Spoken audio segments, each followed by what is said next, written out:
shovel. That have a weapon. Great. Yeah. Awesome. There's like a whole lot that she can do at this point. Ashley says that Brandy was crying out for help before this moment, as you do when people are beating on you, and begging Jade to stop hitting her and to stop everything, saying that she didn't want to die. Ashley, when she's talking about it, said if she got free and was able to run away, she knew she couldn't catch her, and she'd definitely reach a neighbor who was out mowing the lawn at the time. Oh, this was during the day? I don't think so, no.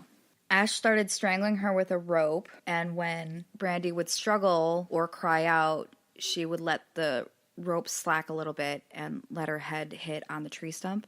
It was very clearly premeditated, not only because they had a go word, but because they had also pre-dug the grave that they had planned to bury her in. And the shovel placement, too, I'm guessing? My expectation is that the shovel was just there because they were digging. So do you think that them hitting her with the shovel was not part of the plan? I don't think it was part of the plan, but obviously it became part of the plan. Clearly there was a rope, so my other thought is that they maybe tried to strangle her from behind, but then Ashley got really rageful. Yeah. I can't believe that Jade is the one that hit her with the shovel. When Brandy was laying there, Ashley decided that she was to take her full bottle of water and start pouring it into her nose and her mouth to essentially try to drown her on land. Basically waterboarding her? They're not basically waterboarding her. They're literally trying to drown her on land. Oh my God. To kill her in a very horrible way, as if everything else wasn't horrible enough. They rolled her body while she was still alive into the pre-dug grave. Ashley, at some point in time, realized that she was still alive and took a rather large rock and tried to crush her head with the rock. And then deciding that their work was done, they started shoveling dirt on top of her. And she was still alive? They would find out later, when they did her autopsy, that there was soil inside of her lungs and she was definitely buried while she was still alive. That was literally the question I was going to ask, was there soil in her mouth and lungs? Yep. Okay. Why? There were notes that were tied to the tree. One of them was written on a t-shirt, and some of them were written directly to Carrie, Brandy's mother. Quote, "I fucking murdered your 20-year-old mistake. She deserved it." By Ashley. Jade, "Do I feel guilty? Not an ounce. I am proud." Both girls eventually pled guilty, which, hooray, at least for that nugget of truth. They never gave an explanation of the actual motive, but police think that it was fueled by Ashley's jealousy and Jade's predetermination to prove to her how much she cared and how devoted she was to her. Like I said, it seemed to be a very codependent relationship where... Yeah. To me, it was just kind of like Jade must have been kind of attracted to that, like, bad girl I vibe. don't think it's that. I feel like sometimes you change for your person that you're with, and if that person is freaking out, not saying I would clearly never murder anyone because that's not a thing in my planet, but sometimes the things you change for the person reflects a lot on your particular character. Yeah. A lot of people were saying that they thought that maybe Jade wasn't super comfortable with herself and that she needed to have some sort of crutch.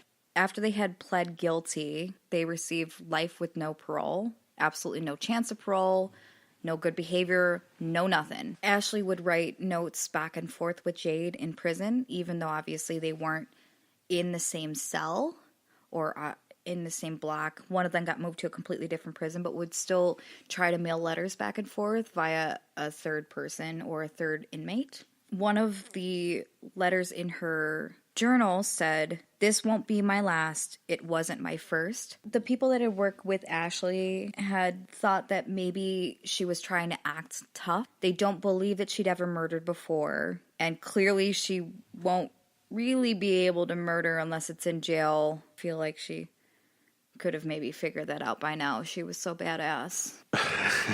Her mother would say later, "If you have a bad feeling, don't go. Don't go. Says, trust your feelings." So this all happened on May 17th in 2012. Her body was found on the 24th of May. She was cremated, and at the request of her family, any monetary donations or material goods donations would be transferred into a memorial fund instead of a tribute to her or for financial gain or recuperation for the family. They've done something really great.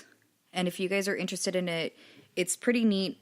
The Brandy Rosine Memorial Fund is something that they've just started, I guess, getting off the ground. I think the first one that they were able to issue was in 2016, if I'm remembering correctly. It's a scholarship program for people who are musically inclined at her old high school in her name. I just rubbed my arms because I have all the goosebumps right now. It's wow. so, and her mom is so sweet. For right now, because there is no actual site that people can visit, they had erected in 2013 on January 5th at her college a bench that has her name on it. So if people want to visit her or think about her, they can go and sit on the bench and just, think good thoughts. Oh my God, yes. They do balloon launches from there. They do candlelight vigils. And a lot of times they'll do meetups for friends and family. You were right. A lot of good things happened after all of the horror. In order to raise money, I saw a YouTube video and it's really super freaking cute. It was so cute. So at least there's some good warm fuzzies. I know. I'm really happy that you're putting all the Band-Aids on my open wounds with these warm fuzzies. It kind of looked like a student. Not 100% sure because the video is a little bit gritty and I was watching it on my cell phone. Yeah. It looked like they were doing kind of silly pranks to raise money for her memorial foundation. And the one that I saw was what looked like a student taped to a big pole in a library. And he was standing on a little stool. And then they removed the stool. And he's stuck. He was completely suspended with all of the tape. And then, of course, the joke was everyone was laughing and cheering. And they were like, well, we hope you don't have to pee. And I was like, that's so sweet. And obviously it speaks to her nature because everyone thought she was so funny. Yeah. Oh. With the horror that happened, the preference is that it didn't, and she'd still be obviously thriving today, probably helping out quite a few different people. She still is helping out people, at least with her memory. Do you know how people can donate to that? Is there a website? BrandyRosine.com is where some of it is. I know that there's a memorial fund on there. I wouldn't suggest looking up the Facebooks of the two girls, of Jade or Ashley, because they are remarkably infuriating. Yeah, that sounds like a bad time. Yeah. You can tell that they weren't really mature humans from what they were posting before all of this happened, and it wasn't even really anything to do with this. It's infuriating. That's the word I was going to say, is it's infuriating, girl. Yeah. That's kind of it. So like I said, at least there's a couple little warm fuzzies. I'm happy that we ended it the way that we did. Mm-hmm. Because it leaves me not like a terrible mess. So we're going to bounce right into the paranormal portion now. Because we're going kind of LGBT themed, I'm going to talk about the Curse of Macbeth. Okay, cool. In my mind, the way that ties back into LGBT is Shakespeare's sexuality is kind of up in the air. Lots of people have theories, especially about his sonnets.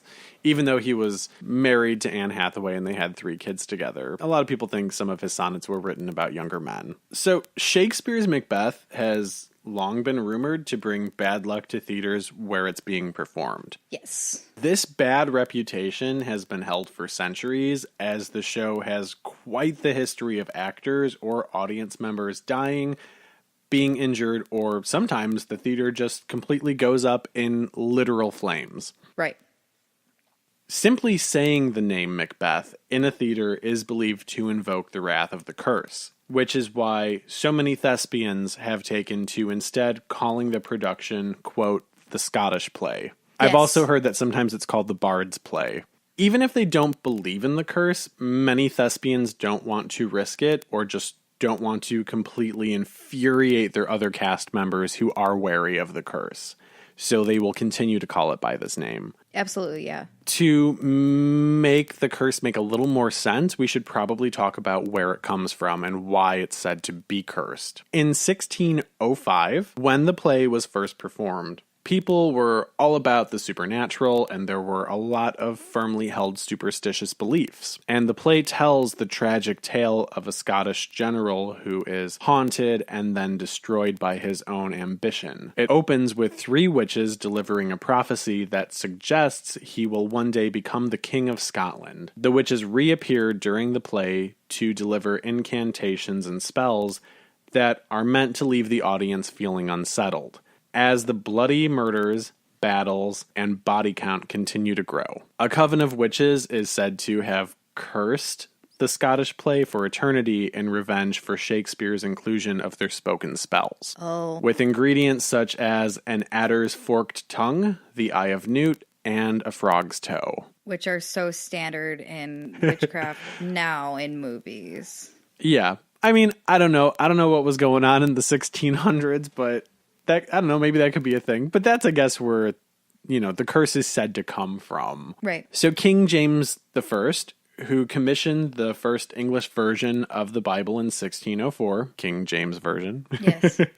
He went so far as to actually ban the play for 5 years because he was so unhappy about the inclusion of these supernatural incantations. Which he did change quite a few verses in the King James Bible to begin with because he thought that they led back to more unsavory thoughts. Interesting how that happens. That's for a different episode. Yeah. Now we're going to start talking about some of the terrible things that are said to have happened because of the curse. So this story is very different than a lot of my other stories because this one is a little bit of history, but it's mostly circumstantial. So I'm just going to go through the list and talk about a whole bunch of different things that have happened. The first one being in 1606. The actor that was playing Lady Macbeth was struck down by a terrible fever and died, forcing William Shakespeare himself to play the role. I get that the playwright wouldn't normally step in, but he did know all the words. Exactly. Yeah, the actor was a man. Yeah. Also, too, my thought when I wrote that, I was like, I mean, it's 1606. Who wasn't coming down with a fever and dying? True. That is actually, there were during some of the plagues and some of the sicknesses, they would close down play areas because it was able to spread more easily because there was a massive gathering of humans. I could totally see that. Yeah. So then in 1692, during a production of the play that happened in Holland, an actor substituted a fake dagger for a real one. Oh. During the scene where Macbeth kills King Duncan, the actor playing Duncan was brutally murdered in front of the entire audience, being stabbed repeatedly by an actor who clearly wanted him dead. Why? Because he wanted him dead. Well, no kidding, but what? But, like, why do it in such a public space? I mean, I guess if you're gonna... Go out with a bang, right? I guess. I mean, there's nothing realer than real. He just wanted the show to be realistic. Yeah. So in 1721, during a production that happened in England, a group of actors were being harassed by a heckler in the audience. The actors had decided at some point during the show that they'd had enough and ran off stage to attack the man. Okay. The man, however, was a nobleman and he was unfortunately well connected. Of course. After being badly beaten, the nobleman returned later with an angry mob who then proceeded to burn the theater down. It's not good juju. No kidding. Also, clearly don't screw with people that are well connected because they will screw you back. Don't heckle actors. That's rude. I agree, but still. Now we're going to go into 1849. And this is a big one. A riot broke out at New York City's Astor Opera House caused by rival productions of the Scottish play. During this riot, 22 people died. 100 people were injured. Oh. Including some who just happened to be walking past the theater while this was taking place. Riots do tend to spill out and injure people whether or not they want to be involved. Yes, that is a thing.